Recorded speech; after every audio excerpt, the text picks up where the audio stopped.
مرحبا بكم مشاهدينا الكرام في هذه النشرة الإخبارية المفصلة، وهذا أبرز عنوانها: رسالة عاجلة من الملك محمد السادس. قبل الخوض في تفاصيل هذه النشرة الإخبارية، لا تنسوا الإعجاب بالفيديو والاشتراك في القناة لكي يصلكم دائما كل جديد. قناة أخبار مغربية، إليكم التفاصيل. بعث صاحب الجلالة الملك محمد السادس نصره الله ببرقية تهنئة إلى أعضاء المنتخب الوطني لكرة القدم بمناسبة بلوغهم المباراة النهائية لكأس إفريقيا. وجاء في برقية جلالة الملك: يطيب لنا بمناسبة بلوغكم المباراة النهائية لكأس إفريقيا لكرة القدم أن نبعث إليكم لاعبين ومدربين ووطنا تقنية وطبية وإدارية ومسؤولي الجامعة الملكية المغربية لكرة القدم بأحر تهانينا على هذا الإنجاز القاري المشرف. وتابع جلالة الملك: لقد أثبتتم من خلال هذا المسار المتميز أن المثابرة والجدية والروح الجماعية هي السبيل لتحقيق الإنجازات،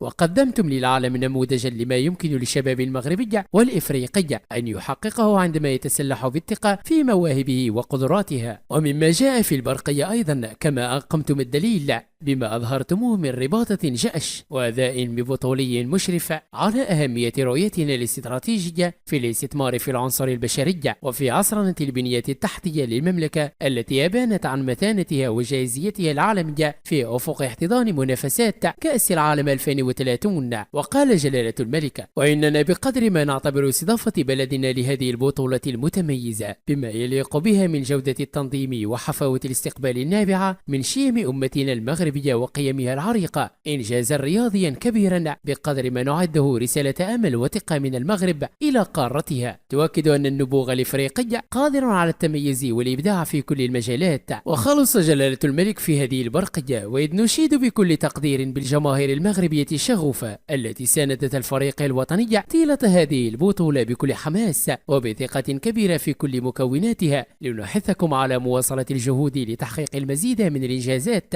وتشريف كرة القدم المغربية في مختلف المحافل الكروية الدولية، مشمولين بسابغ عطفنا وسامي رضانا. شكرا على حسن المتابعة، دمتم في حفظ الله ورعايته.